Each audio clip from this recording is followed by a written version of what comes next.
Fala, meus queridos, sejam muito bem-vindos ao Outspoken Market, Leandro Guerra falado. Como eu havia prometido, nós começamos essa nova série aqui no OM, chamada de O Padrão Bitcoin, onde estudaremos capítulo por capítulo o livro do Saifedean, chamado O Padrão Bitcoin. Tá? Então eu recomendo que vocês comprem esse livro, ele é excelente e a ideia desta série é justamente para que eu possa explicar na prática, com todos os detalhes necessários para que você saia de leigo até alguém que possa de fato usufruir tudo aquilo que a gente já comentou aqui no canal sobre Bitcoin de uma forma muito serena, sem você ser aquele cara chato pra caramba, segue a tua vida, ganha o seu dinheiro, ganha muito dinheiro com o Bitcoin e fica todo mundo feliz, tá bom? Então, esse é o nosso objetivo. Não terá em todos os vídeos dessa série publicidade no meio do caminho, vou desativar a função aqui, né? Eu sei que alguns de vocês já usam Adblocker, etc, mas justamente o meu foco aqui é o ensino, é compartilhar com vocês todo o conhecimento que seja necessário para que vocês possam ter total e absoluta autonomia nesse assunto. Colocado isso, feita a introdução, eu recomendo e peço que vocês compartilhem esta aula, todas as demais, se inscrevam no canal, compartilhem o canal para ajudar. Eu estou ajudando vocês aqui, compartilhando todo esse conhecimento de graça, e vocês, em troca, me ajudem compartilhando o canal para que isso seja ouvido por mais e mais pessoas. Combinado? Então, sem mais delongas, vamos iniciar aqui o nosso conteúdo. O capítulo 1, ele fala sobre o dinheiro. E a ideia desse capítulo é responder a pergunta: por que todo dinheiro fracassa, menos o Bitcoin? E aí, meus queridos, o que vocês podem imaginar é o seguinte, tá? Que o dinheiro mais bem sucedido da história da humanidade até agora é o dólar, certo? E mesmo assim, ele já perdeu 99,9% do seu valor desde quando ele foi implementado. Eu não sei se você entendeu de fato o que está acontecendo, tá?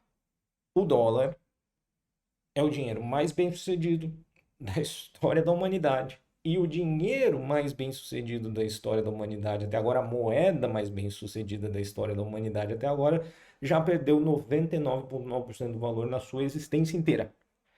Certo? A gente não está falando do real, que tem aí, sei lá, 30 e poucos anos, algumas outras moedas que já nem existem mais, e o Brasil tem uma lista extensa disso.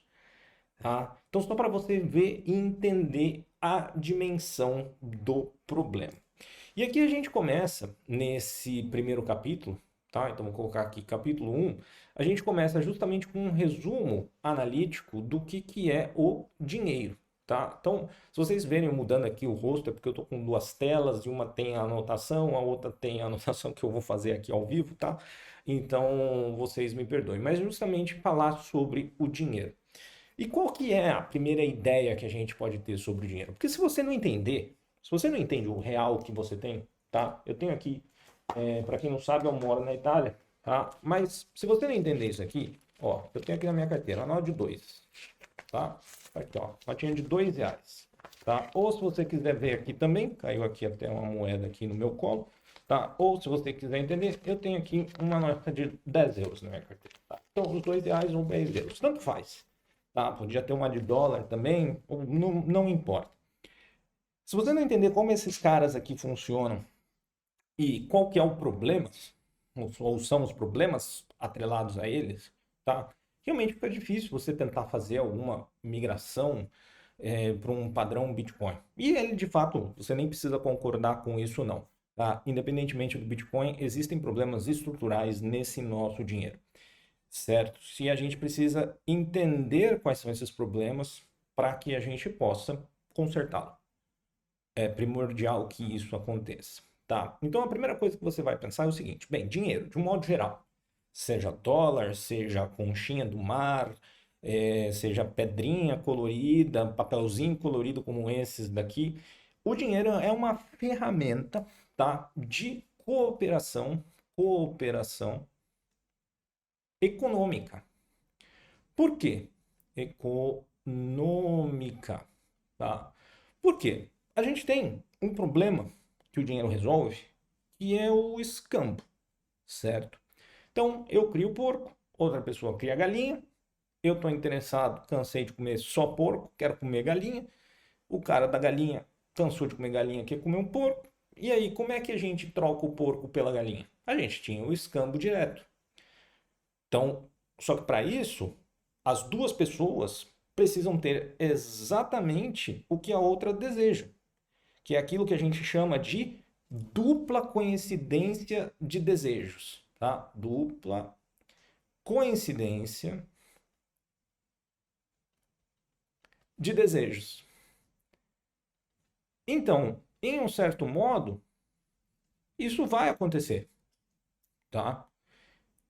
Porém, se a gente tem inúmeros participantes no mercado, tá? Como é que a gente padroniza isso? Como é que a gente pode entender que uma perna de porco pode valer, sei lá, 10 galinhas? E como é que isso fica distribuído em uma economia onde você tem muitos outros indivíduos? Por isso que a gente precisa do dinheiro, que é uma forma que a gente tem de cooperação econômica voluntária. Essa palavra aqui é primordial. Voluntária. Por que voluntária? Porque ninguém é obrigado a fazer nada. Se eu crio porco e quero continuar com os meus porcos e não quero fazer mais nada na minha vida, ninguém me obriga a fazer uma outra coisa. E ninguém vem tomar meu porco. Tá? Porém, você concorda que o porco, ele é o fruto do meu trabalho. Porque eu tenho lá o meu curralzinho, cuido dos meus porquinhos, alimento, faço ali um pernil, um presunto, alguma coisa, trabalho aquele porco, tá? Só que como que eu armazeno o valor do meu trabalho? Ah, o valor do teu trabalho está armazenado no porco. Só que o porco morreu, coitado do porco. Acabou a vida útil dele, o porco morreu. Ou mesmo que eu transformei ele num pernil, o pernil estragou, ah, e aquele fruto do meu trabalho se perdeu. Vocês conseguem entender que é natural que o dinheiro em algum momento surja, seja para facilitar essas trocas voluntárias entre os agentes econômicos? E por que eu estou usando essa expressão agente econômico? Porque a gente vê um certo pessoal achando que agente econômico é o mercado malvadão. Não, porque o mercado financeiro, ele quer ver os pobres pobres. Meu amigo, você faz parte do mercado financeiro, porque você troca o seu dinheiro por algum bem ou serviço, certo? Então, você é um agente do mercado. Então, quando você vê o político falando que os agentes de mercado são malvados, ele está falando que você é malvado. Você é malvado? Alguns são, te falo. Mas você é? Acho que não. Certo? Você é um agente do mercado. Então, como que a gente padroniza isso? Como que eu armazeno esse valor do meu trabalho? Certo? Como que eu consigo, sei lá, me enjoei desse lugar que eu moro, vou morar em um lugar mais distante. Puta, eu tenho todos os meus porcos, eu vou atravessar 5.000 quilômetros de terra com mar, rio, vento, chuva com os meus porcos. Vai acontecer alguma tragédia, certamente eu vou perder todos os meus porcos e perder todo o fruto do meu trabalho. Então, naturalmente, cria-se um mecanismo. E outra, eu não quero galinha, sei lá, eu quero uma sandália, entendeu? Um sapato, para não pisar ali na terra batida.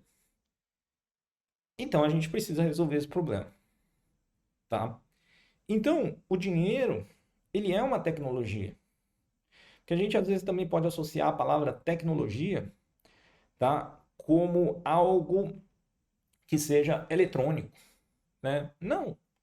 Quando, sei lá, há 500 anos, tá? Ou um pouco mais, na verdade, O papel foi difundido na Europa, tá? Através das viagens de Marco Polo. O papel era uma tecnologia, a imprensa era uma tecnologia, certo? Então o dinheiro é uma tecnologia.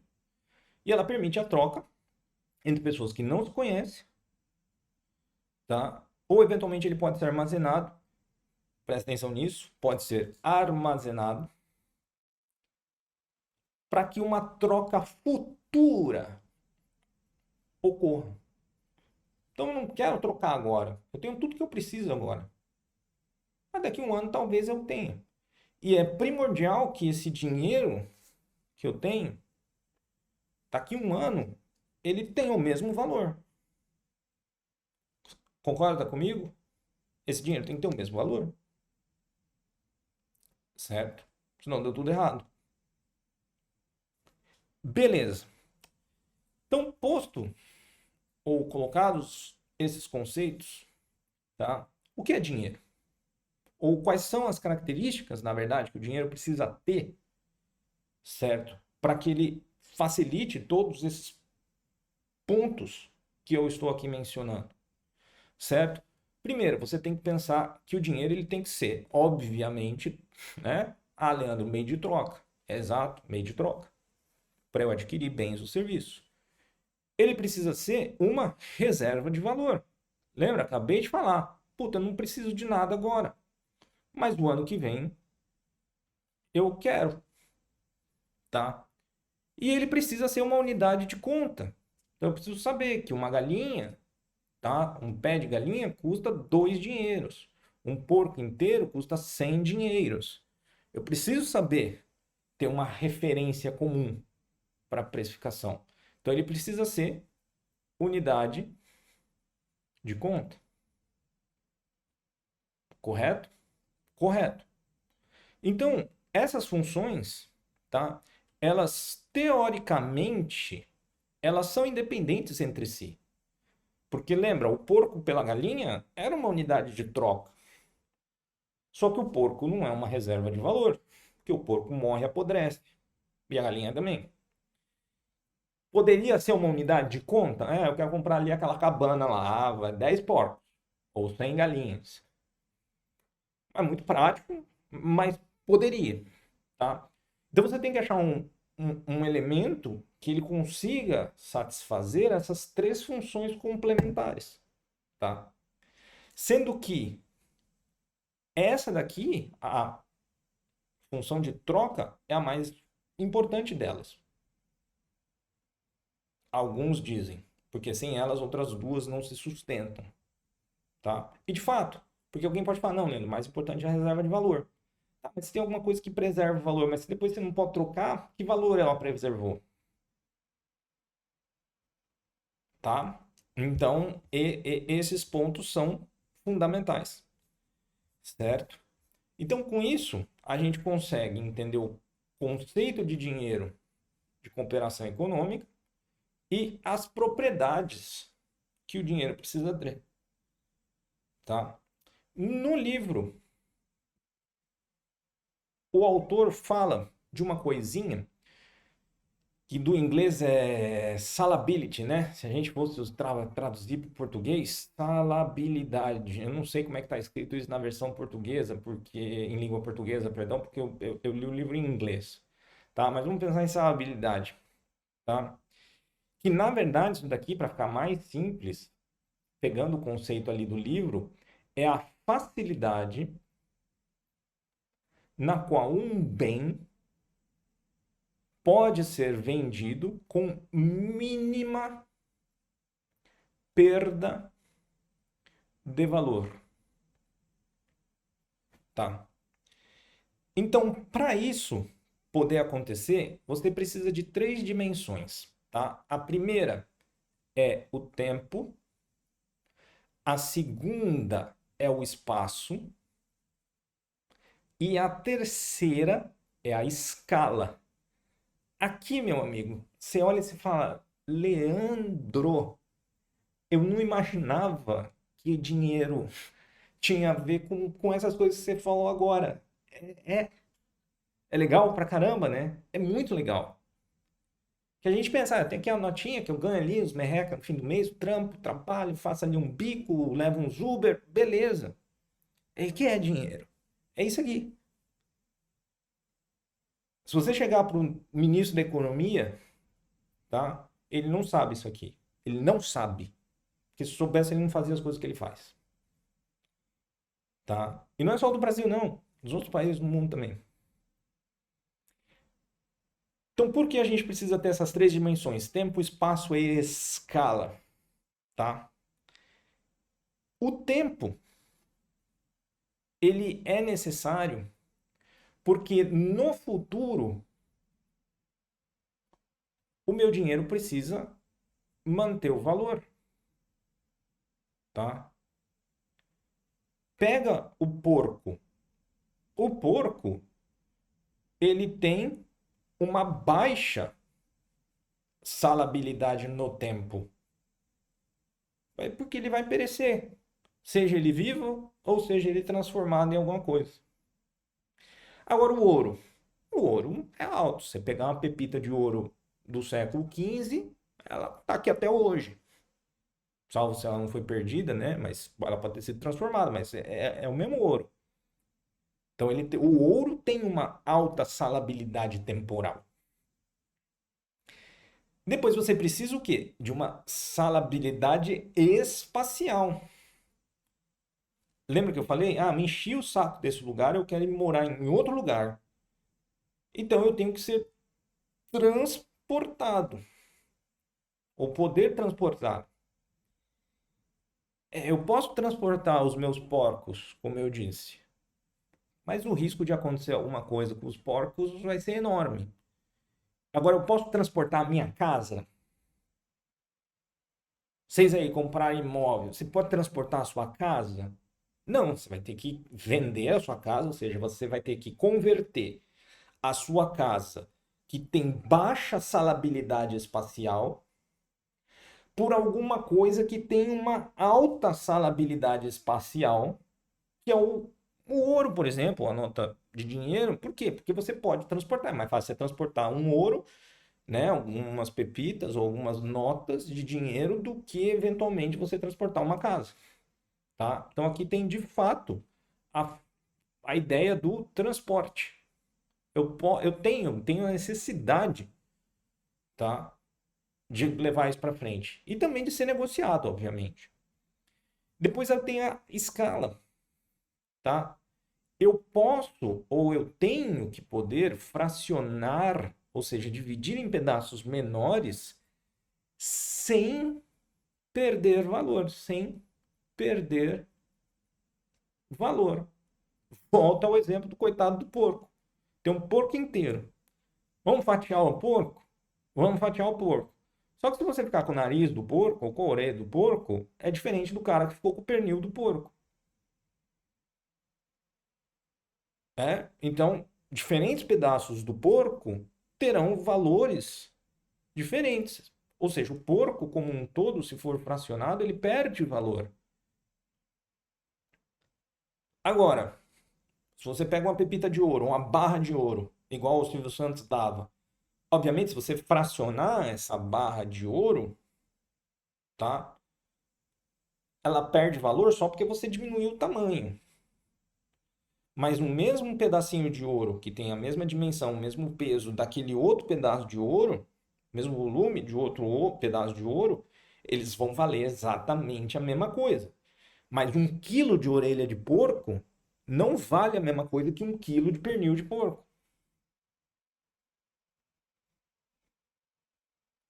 Tá? Ou seja, se você tem, qual que é a conclusão? Se você tem alta salabilidade, ou seja, se você tem, tá, temporalmente, espacialmente e com escala o suficiente, naturalmente, qualquer coisa que satisfaça simultaneamente essas três dimensões é naturalmente escolhido como um meio de troca em uma economia livre. Então, o meio de troca, aquilo que será usado como dinheiro, é aquele que melhor se encaixa nessas três dimensões. Muito foda, cara. É muito foda. Tá. Legal. Legal. Com isso, a gente passa para um outro conceito, tá? Que é o conceito do hard money e o conceito, perdão, de soft money, ou de dinheiro duro versus dinheiro frouxo, tá? Qual que é a ideia que o autor faz? Tá? O dinheiro duro, a grana dura, tá? O dinheiro duro, ele é difícil de produzir. E se ele é difícil de produzir, ele também é difícil de inflacionar. O que é difícil de inflacionar? É difícil eu produzir uma grande quantidade, porque obviamente é difícil produzir. Ou seja, o crescimento da oferta, ele é previsível. Previsível. Pega o ouro. Pô, é difícil você produzir ouro. Corre risco de vida em muitas situações. É difícil de achar. Você não consegue inflacionar, porque né, os alquimistas do passado tentaram converter né, chumbo em ouro, dentre outros materiais, a alquimia, né? Você viu isso em várias histórias de ficção, fantasia e etc. Mas de fato foi tentado quimicamente. Até hoje o pessoal tenta, né? Mas não consegue, é difícil de produzir. Impossível. Na verdade, se você for olhar quimicamente, tá? O ouro é extremamente pesado do ponto de vista químico e para produzir você precisa ter condições específicas assim gigantescas, enfim, é muito difícil, tá? E a produção é limitada por causa disso. Agora, o dinheiro frouxo, ele é justamente o contrário. Ele é fácil de produzir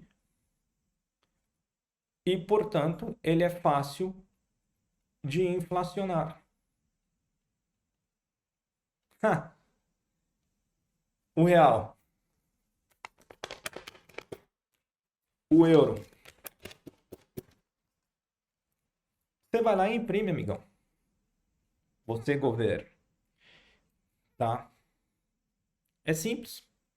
Você vai lá e imprime tanto quanto você quiser. E aí você tem uma inflação. Então, toda vez que o governo imprime dinheiro, ele rouba o fruto do seu trabalho, você, indivíduo, que ele está inflacionando isso daqui. E se tem muito disso aqui, isso daqui não vale nada. Tanto é que essa nota de 2 aqui não vale nada. Tá? Essa moeda de 1 euro aqui, tá? Ela vale 3 notas dessa. Que isso aqui não vale nada. Isso daqui daqui a pouco também não. Tá? Faz 10 anos que eu estou na Itália. Isso daqui, esse 1 euro, vale em 10 anos 25% menos do que ele valia 10 anos. Ou seja, se nesses 10 anos eu não aumentei o meu salário em 25%, ou seja, a quantidade desses eurinhos aqui que eu ganho não foi aumentada em 25%, eu não tenho o mesmo fruto do meu trabalho que eu tinha há 10 anos. Vocês entendem o tamanho do problema? Não sei se está claro. É o tamanho do problema que isso é. Por isso que todo mundo que defende inflação, tá, tinha que ser condenado, cara. Isso tinha que ser crime. Por que crime? Porque roubar não é crime? O político gerando inflação é um criminoso. Ele está roubando o fruto do seu trabalho. Ele está roubando a riqueza que você produziu. É simples, pessoas. É tão difícil de entender isso. Me explica, é tão difícil de entender isso? Tá?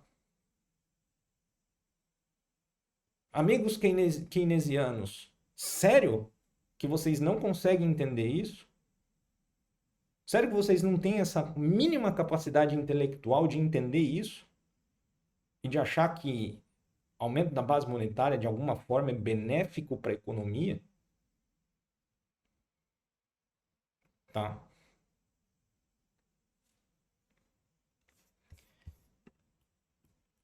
Outro ponto. É introduzido um conceito, tá, no livro, que ele é chamado de stock to flow.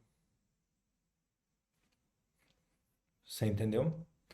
Então, ele é uma razão, que é o stock to flow, que ele mede, tá, a, como eu posso dizer, a rigidez de oferta de um ativo. Então, o estoque é literalmente o estoque. É o quanto existe daquele bem. Tá? E o flow é o fluxo, é a produção. É o quanto eu consigo produzir daquele próprio bem. Lembra da escola? Eu tenho uma medida, tá, inversamente proporcional.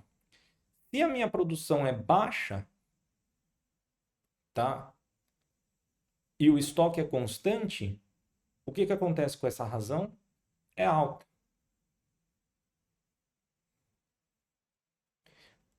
Esse número do ouro, tá? Só para você ter uma noção, esse X do ouro, esse stock to flow do ouro, ele é aproximadamente 60 e alguma coisa, sei lá, 62. Me perdoem a falta de exatidão, mas você entendeu. É enorme, tá?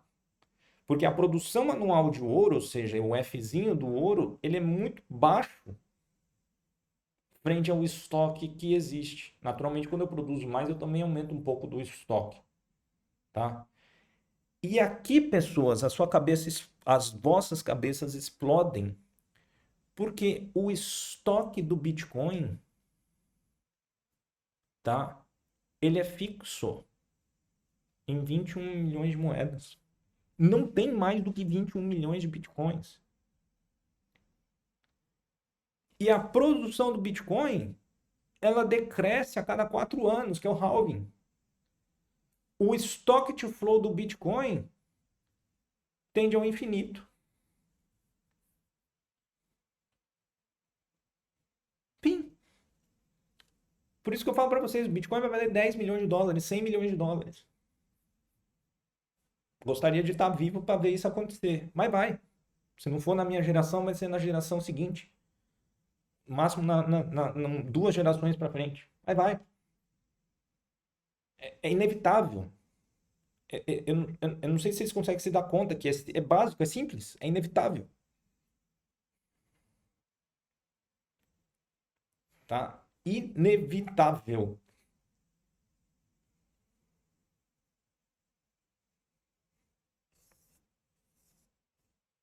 Estamos entendidos? Tá? Para a gente fechar esse capítulo 1, os conceitos principais, mas leia o livro, cara. Você entendeu? Sai da rede social, lê o livro. Bem na rede social aqui só para ver as coisas que eu estou falando. Aí você pega as coisas que eu falei e vai ler. Tá? Um outro conceito é o conceito da liquidez e coordenação social. Quanto mais as pessoas aceitam, tá, aquele bem monetário como meio de troca, lembra que ele é uma das características fundamentais que a gente falou? Troca. Tá. Mais útil ou seja, mais útil aquele bem se torna.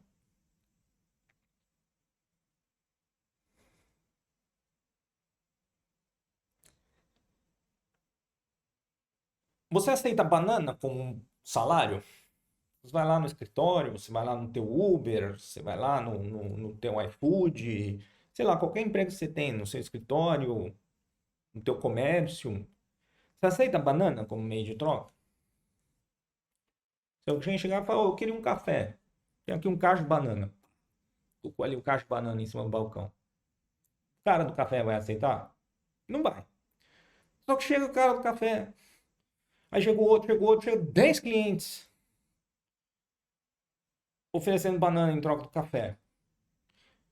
O cara não vai aceitar, mas ele vai achar no mínimo curioso o que está acontecendo.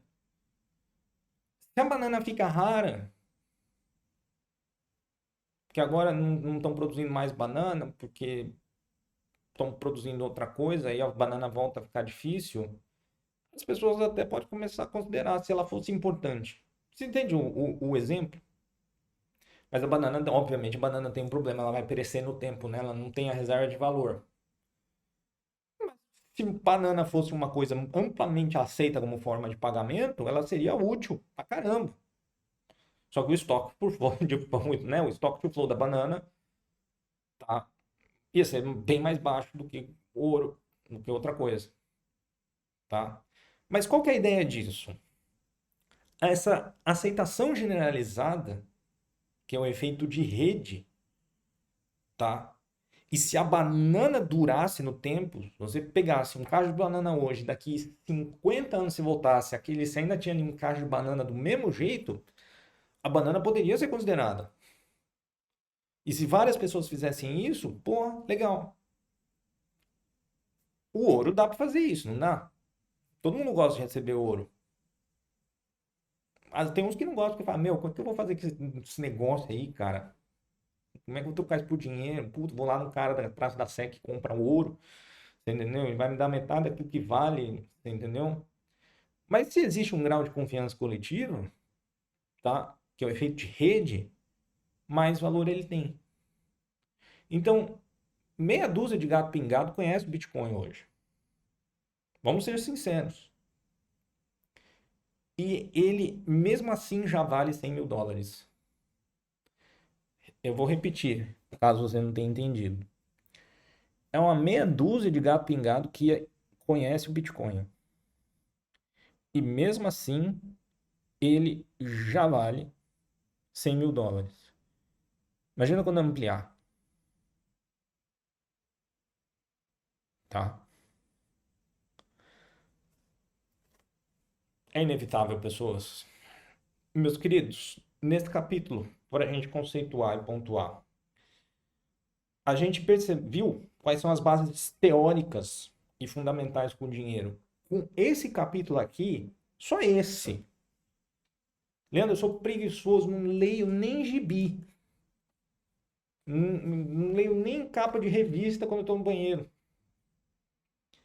Você entendeu? Se você só ler esse capítulo, cara, você já vai entender quase tudo. Claro que você vai continuar com todos os meus vídeos que eu estou exagerando, certo? Né? Todas as aulas que virão. Mas que você já entendeu. Então, cara, isso aqui vale nada, cara. Vale nada. Isso daqui é contra tudo o que a gente definiu aqui como dinheiro. Tudo, tá? Porque o dinheiro é uma evolução espontânea do mercado. Ele não é uma criação do Estado. E o Estado cria dinheiro. E, meu amigo, se você fosse o dono da impressora, você também ia criar. Então, mecanismos que previnam a criação de dinheiro para que você controle esse stock to flow se fazem necessários. Ah, Leandro, mas é que tem a lei. Não, não tem lei. Nenhum político vai preso. Não, mas existe a lei da responsabilidade fiscal. Os caras mudam. Ah, Dilma foi impeachmentada porque foi a lei da responsabilidade fiscal e não sei o quê. Hoje a Dilma é presidente do Banco dos BRICS. Qual é a penalidade? Ganhando, sei lá quanto que a Dilma ganha, 300 mil dólares por ano. Dilma Rousseff ganha 300 mil dólares por ano. É, se isso é uma penalidade, acho que você também queria, né? Não faz nenhum sentido, né? Fiquem com Deus, deixem aí seus comentários, compartilhem. Na próxima a gente entra no capítulo 2 e, cara, a gente vai ficar um monstro, mestres nesses negócios aqui, tá bom? Grande abraço para vocês, fiquem com Deus, como eu disse de novo, e até a próxima. Tchau, tchau.